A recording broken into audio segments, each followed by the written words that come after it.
So for a gaming dad who has a massive backlog of games, Yeah. like what is the ideal thing for him to sign on to? Oh That is God. right. It is a space MMO expedition that's going to take 18 weeks. Woo! That's what you need.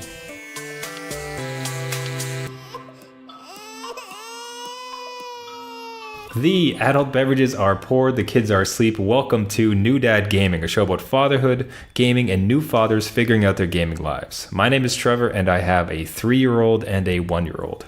And I'm Jeff. I have an 8-year-old and a 5-year-old. So as I mentioned, at the height of foolishness, and I don't know why I get myself into these situations, but I've signed up for an 18-week expedition into the farthest reaches of space in the game of Elite Dangerous. And this would be it is literally the furthest human station in all of the galaxy, of the known galaxy. Right. So you decided to go 18 weeks into blackness. An 18-week road trip. Yeah. And Okay. yeah, sure. So let's be clear. So my gaming queue includes like 4 or 5 VR titles. Yes. It includes Horizon Zero Dawn. It includes finally beating God of War, which was the game of the year for 2018 for us. Yep. Like that's my gaming queue, and what I'm gonna do is drive to. So what happened was, Elite Dangerous, like, always a place in my heart. That game is just fantastic. Like I don't think I've ever played a space game where it just feels like that you are very much in a spaceship. Okay. Like, one of the most minute details that is really important is where you have, when you're docking, like you're in Super Cruise, which is kind of like warp drive. You jump out of it, you're near a station. You have to go into your contact list. So you literally look to the left. Like a lot of the console is like you have your eyesights and you're looking like up, down, and right. To control a lot of the features, you actually look to the left. And it brings up a console. If you want to control your modules, you look to the right. And that's why this game is so perfect for VR. I'm hoping they release it on PSVR, but I don't think they will. But anyways, you look over that way. And to get to the station, you have to request docking, right? Okay. So wow, you have to follow procedure, eh? There's procedure, and that sounds mundane, but like somehow it just adds these layers, the procedures and like the mundane stuff of it. Like you have to enable modules, like, and you have to power manage. Like if you have too many things, like you have 6 phase beams, you can't have them all unless you have a power reactor, and you have to like turn some of them on or off. You have to, when you go up to a station and you want to dock it, you go over to the left, they're chirping in your ear like, oh, please follow procedure, request docking. Like you slide your spaceship through what's called like the mail slot. It says, okay, proceed to pad 16, and there's a bunch of pads, right? Except and you have to find yours and land. Right. So this thing, I've never experienced a game that was so. This is everything against the rules. Oh, no, the station lights up. Like you are going to get screwed, man. Like, Does it really? Oh, it's got defenses. Like you're going to get like, you're going to get murdered for sure. So, anyway, but I always loved this game, and this is actually a pre-kid game for me, right? I think this game is like 5 years old or so. So this one came like just before my kids. Yeah. I've kept tabs on it though. It's one of the interesting things now with the internet and with all the access to information, where I can actually just watch the latest developments, like the latest news and everything. So I've always kept an eye on this game because I love it, right? And lo and behold, out comes this huge, massive event called Distant Worlds 2. So they did this last year, had something like 3,000 people go and do it. This year, there's 12,000 people that have signed up to do this, right? That's insane. So it's every 2 weeks is a new waypoint. Convoy. Yeah, gonna do this convoy out to the middle of space. So the first one, so it's going to, every 2 weeks they release a new waypoint. You have to get there by that time. If you make it early, there's community events, there's just fights, PvP, like whatever you want to do. It's just a bunch of like fun stuff to do, and then they'll announce the next one. They'll announce the next waypoint, I think, on Sunday or Monday, have a big launch, and off they go. It's and something about, I'd been watching it, the development of it. I've been seeing all this news come through. Like, man, I miss Elite. That game is so awesome. This is so great. And they announced Distant Worlds 2, and it's like, you know what? Here we go. That sounds like a job for me. I got to sign up. That's what Trevor said. Yeah, and it's the experience is very ungame like, which I'll get to in a second. But so the first thing is, I had to give up halfway to the first point and explode my ship so I could be regenerated, because it was I messed up the equipment, and there was no human spaceships whatsoever right nearby. So like the only way for me to kind of get out was to just explode myself and regenerate and restart. What a way to go out. But it was smart, because like initially it was going to take me 250 jumps to get to the location. So jumps between stars so you can get there. Oh my God, that's in my insane. new rig, it only takes 160. Oh, that's more efficient. Yeah, right. And then there's this, and I had this rigged up, so it's a fuel scoop. Like it was a great little setup. But the thing is, it's very, I don't want to call it mundane, because I really enjoy it, but it's certainly not hyper engaged. This is not an Overwatch match. Like you kind of can just have it on cruise control. So the place where I got into is I would have myself a beverage, a whiskey, Redbreast 12 currently, which is quite good. In game or outside of the game? Both. Yeah. I would put on a Netflix special. Okay. So the thing is, like, there's a lot of shows and movies that I want to watch, but I just don't, because when I get that precious dad time, I only ever want to kind of play games, right? But now, because of this, it's like, so I'm kind of cruising the ship, but I'm listening to like some comedy routines, some shows that I want to watch. I'm having a drink. Like, it's just this zen, calm, amazing like game experience. Like that is so cool and so unique to like so it's been amazing. So like it's been really great. I got to see if I'm gonna stick with it. I'd be curious to make it out that far. It'd be, I think, some fun. You said 18 weeks, right? And it's week, this would be the 2 weeks. 2 weeks, so 16 weeks to go. Well, yeah. See where you get to. Yeah. I have faith in you. Out. Thanks, buddy. I appreciate that. So I'm going to keep everyone abreast of it. I want to it'll be kind of like an ongoing process about like what happened this week. And like, as I mentioned, I had to explode myself halfway through because it was going to take way too long. I got there. I tried to do some mining. I blew it like 4 or 5 times. Didn't work whatsoever.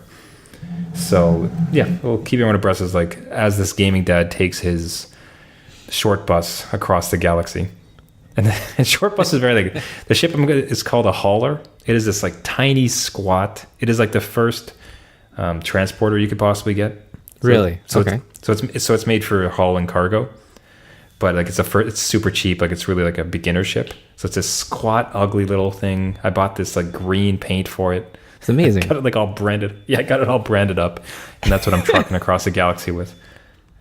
But aside from my gaming foibles and terrible ideas, like yourself, how was your week in fatherhood and gaming?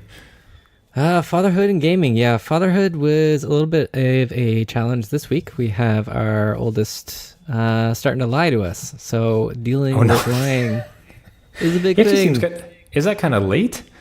Well, before you kind of you don't start.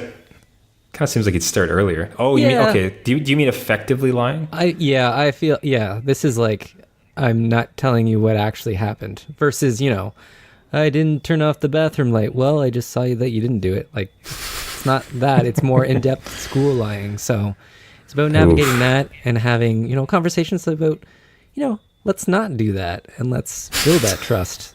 So that's fun. So what has been your reaction then when you caught him in a lie? Like, what has been the thought with you and your wife around? Well, it's been a learning process. There's some techniques that you kind of have to, at least for me, I have to learn to use, because my instant reaction is to, all right, we caught you in a lie, you apologize, you know what you did wrong, and you kind of decide the consequence. What do you think the consequence should be on, lying to your mom and dad? So that doesn't always work.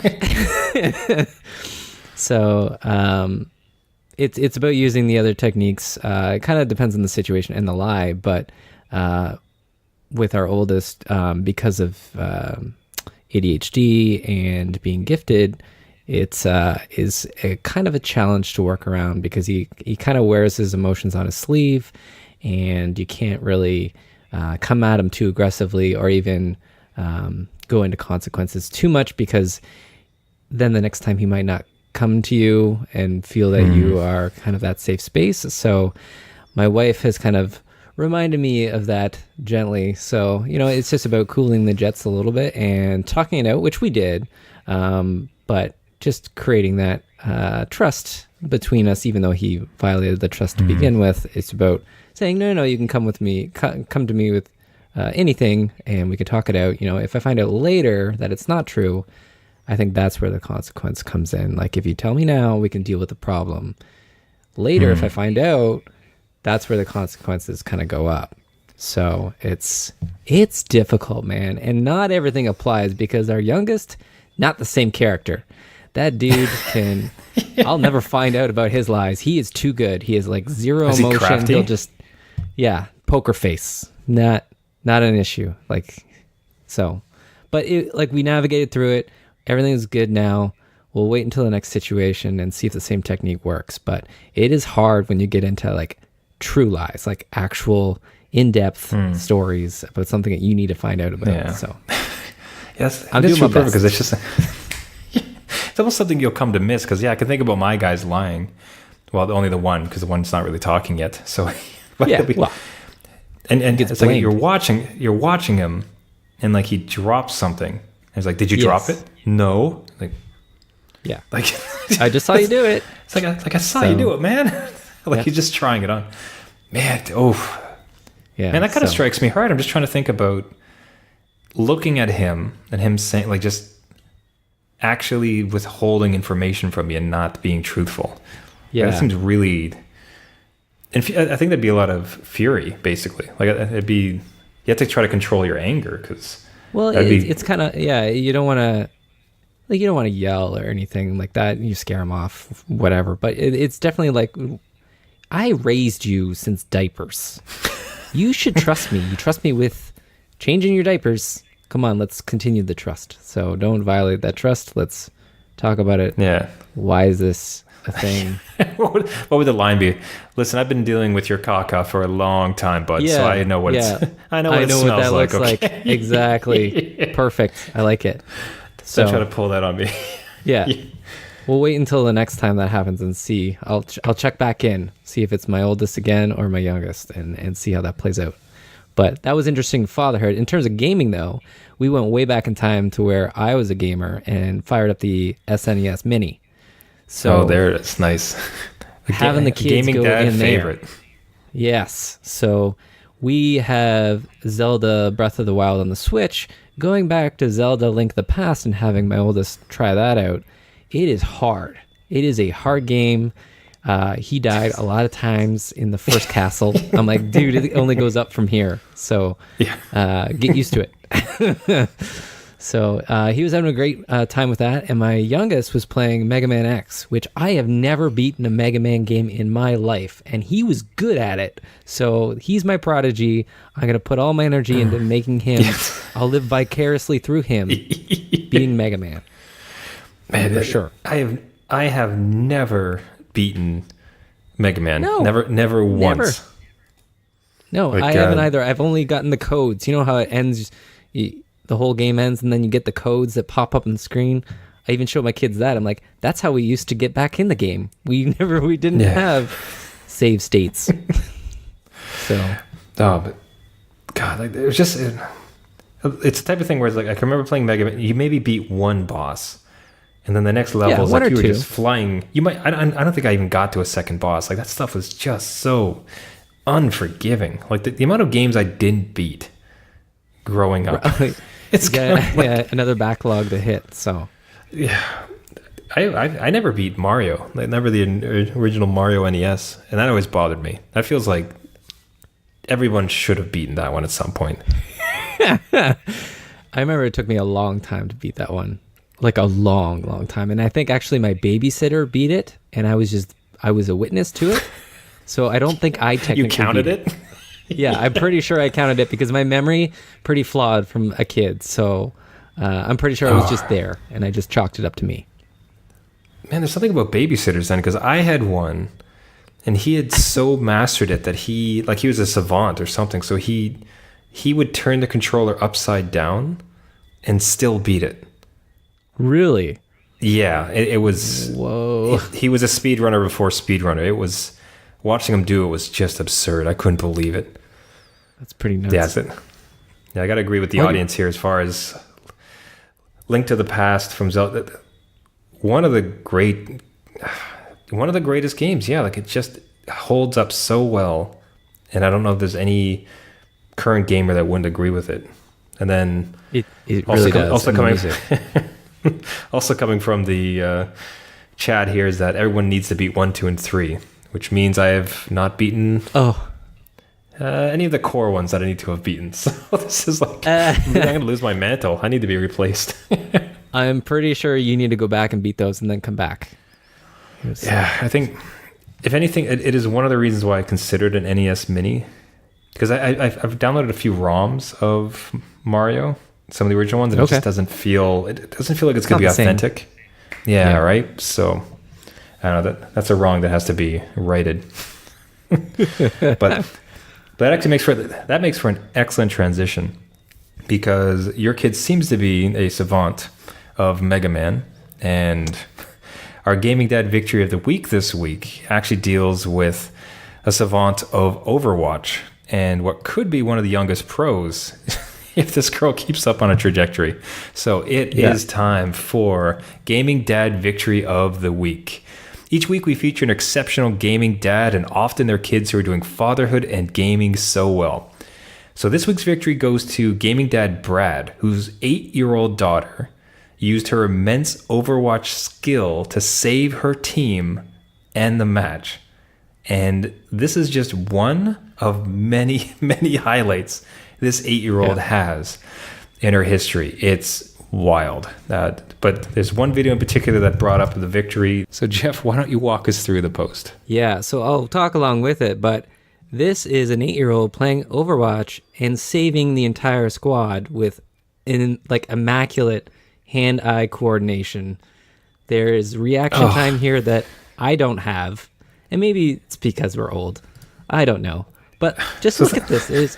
It's insane. And I'm not good at this game, so I feel very that I need to go back and practice, I think. It's not even just forget it, even if you don't know Overwatch, you don't need to know this game to appreciate what's happening. Like especially on some of the secondary kills she gets there. Like her trigger is so pitch perfect. It's on point. It doesn't miss a shot. That's unbelievable. Like that's one of the biggest problems I have with these shooters is I just can't seem to ever line it up. And that is just didn't skip a beat. That's unbelievable. Yeah. Like 8 years old. Yeah, I'm esports right there. Esports. Oh. You gotta wonder at what point do the team just keep getting younger and younger? Because with a few more years of development, and if she really has a passion for it, like who knows? Like, does she join a team when she's 12, 14? Like, is there like a rep team? Is there? Yeah, it'll be like boxing. You have to wait until you're 18, and then you can finally go pro. Yeah, to be able to drive to the venues. No, that's what gaming dads are for. But that's true. Now, as I mentioned, so the particular highlight that won the victory of the week was the one we just went through. But so this future pro player actually has an entire gaming channel. So out on YouTube, if you search it, and we'll link it in the show notes, but if you search for LB Diva Gamer, you can see a bunch of her huge victories, big games. Like I watched a few of them, and it's just awe-inspiring. And I've never played this game near this level once. And this is an 8-year-old. Like it's unbelievable. I really hope she keep at it. We should set up a And it's, match. and See how we especially, do. oh no, no, no, no, Yeah. that would just Be be embarrassing. embarrassed. Yeah, exactly. Yeah. And a special call to the gaming dad Brad too. It's nice that he's recognized this and he's supporting her, like creating the YouTube channel, kind of spurring it on. And if you see some of the comments on Reddit around this thread and others, like there's a lot of support there. So that's cool to see. Like it's not just partaking in a gaming dad's hobby a little bit. It's taking on new avenues, new veins. This is so cool to see. Yeah. Kudos. Yep. So for the team support of her team killing little girl, this week's Gaming Dad victory goes to Brad. Well deserved. If you have a story you'd like to feature for Gaming Dad Victory of the Week, send along to us on the Facebook group or to our website at New Dad Gaming. Now, so I don't know what type of experiences you had, but when I was younger playing hockey, we always had a father versus son, or just parents versus kids generally. So parents versus kids hockey game, at least once a year. And usually the parents would mop the floor with us. Yeah. Right. You'd hope, right? Yeah, it's a bunch of kids. Like I'd hope you just you would ruin Speaking us. as a parent, yeah. But now, like there's no chance, right? Like if we played our kids, like if we had and I think we should maybe look into doing this, but if it's like the New Dad Gaming Invitational. Okay. And it's like that. dads versus kids, we would get destroyed, right? Like, or there's no chance. So. No. It would it would be embarrassing. Yeah. Like, so I'm seeing some suggestions from the chat here. I'm seeing CSGO. My hand-eye coordination is. I used to be good at that game when Half-Life 2 released and Counter-Strike was out there, and then CSGO later on. I used to be good at it. Now, not so much. It's got to be the eyes. The eyes are going. And the next suggestion I'm seeing here from Chad is like Fortnite. Like, of course, that makes the most sense as far as like a father or a gaming dad, gaming parent versus kids. Yep. No way. There is just no way that the gaming dads could possibly win. Like, we're screwed, right? I wouldn't know where anything is. My kid knows that map like the back of his hand, so he would just automatically go to the spots he needs to be. Forget it. So, but it reminds me actually. So, if we're losing terribly, I think it's in our best interest to cheat, and to do so. I agree. And it's only fair. I don't think anyone would fault us, but to do so, you had posted a story this week on the Facebook group about an AI that defeated professional StarCraft players? Yeah, so it's Google's AI system. Oh, no, not Google. Yeah, so all the information you give to Google is allowing them to play StarCraft. It was their... Thanks for your data. Yeah, it was their AI program that they pitted against pro StarCraft 2 players. And the training program for the AI was... it would watch replays from these pro players and learn, right? Adaptively, strategize and get the algorithms going. And it viewed over 200 years of information in that span of time. 200 years of StarCraft in its brain. And then went up against these pro players. And I think pretty much wiped the floor with them 10-1. So, 10-1. If you're ever worried about Skynet... we have a StarCraft Pro. So there's some other like adjacent stories that I saw where like Amazon had released there's something that came out of CES of a similar one. I'd seen one from Amazon where they launched a race car, a physical race car, driverless. The whole point was for people to program the driver and the AI to drive the car. So it's your best AI driver versus my AI driver, right? Right. Okay. So it starts to become this. It just feels like we're going to start to get to this point where it's not even going to be us. Esports will not be us playing games. Esports will be my computer program versus your computer program playing this computer program game. Yeah, like BattleBots. It'd be like BattleBots. Oh God. but I'll say this: go on. No, I can totally see that. And I'm actually wondering if it goes into cheating, right? If you have this AI system that allows you to make quick decisions or prompts you somehow, maybe it's like a cheat sheet for these other players that can get into the game. I don't know. Yeah. Maybe they I remember monitor like, that. I know some like, it's possible. I know that Hearthstone had some issues where there's like a daily grind you could do with Hearthstone where Okay. in any given day, if you played just a silly amount, you could make 300 coins, 100 coins, whatever it was. Okay. But it included, you had to have some victories in there too, so it can't just be dumb. But people had programmed, there were some decks that were so relatively straightforward to play that like people had programmed bots to just play it. So they had these like farming accounts Right, to where farm it, yeah. they would just, but it's a computer playing the game. Like you would go up against this thing and it's just playing this deck based on like the numbers that it was fed in because it was so straightforward.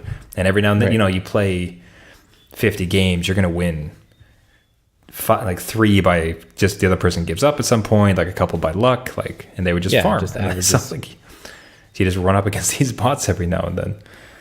Yeah, so maybe the nefarious side of it is cheating. The sad side of it is maybe humans are no longer good enough to play video games, which would be very It's sad. where, One thing I'd like would be like I had a lot of fun with Overwatch when I was playing the just against a computer.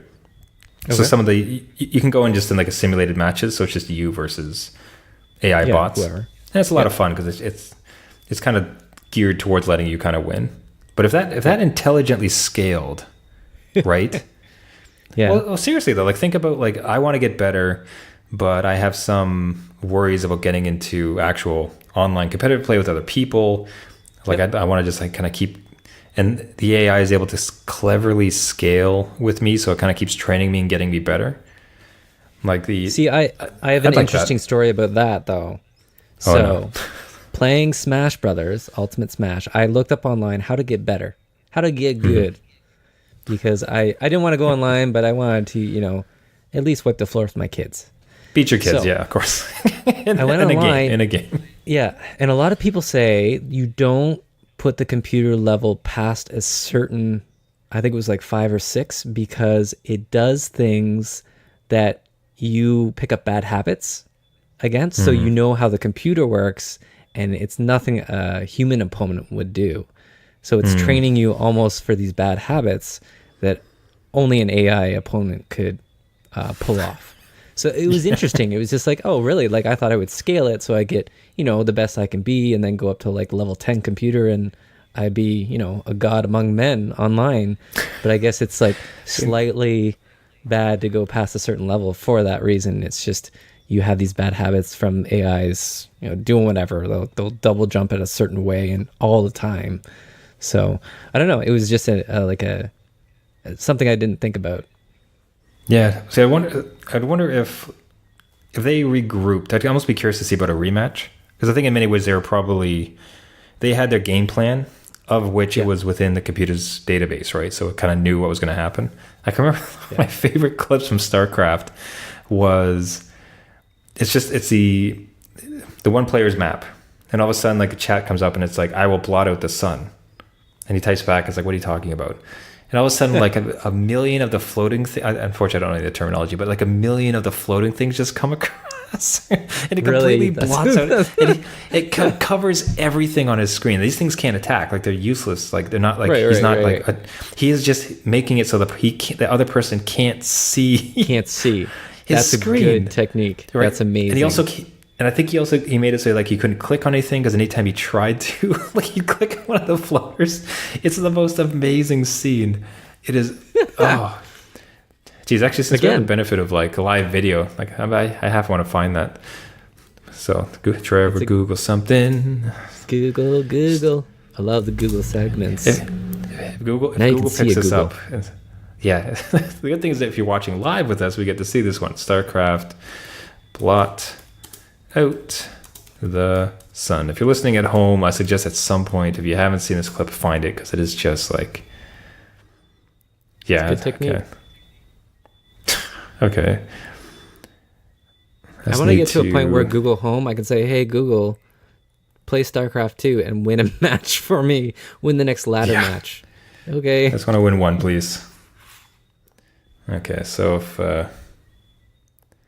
Okay, so this is the one opponent. He's simply got his base rock in here. It's just a mess on screen right now. Ready? So now what's happening is there's just a 1,000 floating, I think he called it like Zergs. Oh my god. Oh, those are all like, the like almost like their houses, their unit things. And they're just and I don't think they do anything, but he is just they don't. He's not looking to attack him. He is just blocking. They just hang out. That's there is a thousand things on screen. The opponent can't see anything. Imagine just torpedoing just the net code on the other person's end. Like they don't have the internet to support it, so they eventually just get kicked. Yeah, because there's just so much happening. Zergs, I think they're called Zergs. But anyway, so it's just like you're curious about creativity and unorthodox gameplay that couldn't really be foreseen, and maybe I'm being too hopeful because that's that's the movie version where the computers defeat humans, but then the one guy comes in and he comes up with a new dance and like he screws up the computer. Maybe that's too hopeful. That's right. Oh, love it though. Anyways, everyone, like I said, Zerg, blow StarCraft, blot out the sun. Blot out the sun. It's worthwhile seeing. Yeah, but I don't know. Yeah, it's. I'd be curious between like 8-year-olds going pro and defeating anybody over 20, between computers beating us. Like it's kind of a wild west for us dads out there who still want to play a game. Yeah. We got to carve out our space. It's got to be over 30 one kid minimum. It's like you've gotten to that age where you're now part of a bowling team. So we have to start our own gaming bowling team where you're over a certain age, it's maybe, 6 to 9 at night. And that's it. I tell you this, like a gaming dad versus gaming dad's kids tournament would be hilarious. I think it's got to be Fortnite, because what else would you possibly do? But to any of the dads listening, if you're interested in that, try to drop us a line. That would be a riot. It'd be humbling. It would be an experience. It'd be sad. It would be yeah. Have nightmares about it.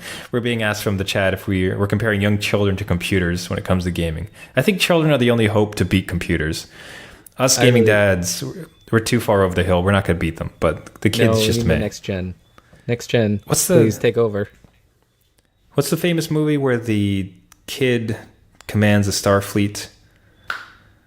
It's a very famous sci-fi movie. See, I thought you were going way back. I thought you were going way back to The Wizard with Mario 3. Ender's Game, right? Like the Ender's Game, adults can't control the ship, so they had to bring the kids up. So that's our gaming future, folks. That's where we're headed. It's there, right there. Save us, kids. Save us all. Ender's. Yeah, we got confirmation from the chat. It is Ender's Game. Oh, okay, all right. So good. But everybody, I think that will wrap it up for us for this week. Thank you so much for listening. I gotta get my ending spiel here. One moment there. So thank you so much for listening. This has been New Dad Gaming. If you'd like to reach out to us with a question, a game tip, a dad story, or a Gaming Dad victory submission, you can go to our website at newdadgaming.com. You can find us on Twitter or join us on the Facebook group. As well, we'll be doing these new podcast recordings live during the week, and we'll try to send up a schedule as much as we can. Clearly, you want to see our faces. Of course. Don't worry, Jeff will be shaved next time. Yeah, that's if you'd like to subscribe to the podcast, you can find us on Spotify, iTunes, Google Play, Stitcher, and any of the other podcasting services. If you like the show, we would really appreciate a like, a review, or a share, as we're trying to reach out to as many gaming dads as we can. Until next time, my name is Trevor, and I have a 3-year-old and a 1-year-old. And I'm Jeff. I have an 8-year-old and a 5-year-old. Get training, buddy. This tournament is going to be rough. Right. It's going to be a slaughter. It's all-nighter trying to pull up the skills. We'll see you next week. See you later.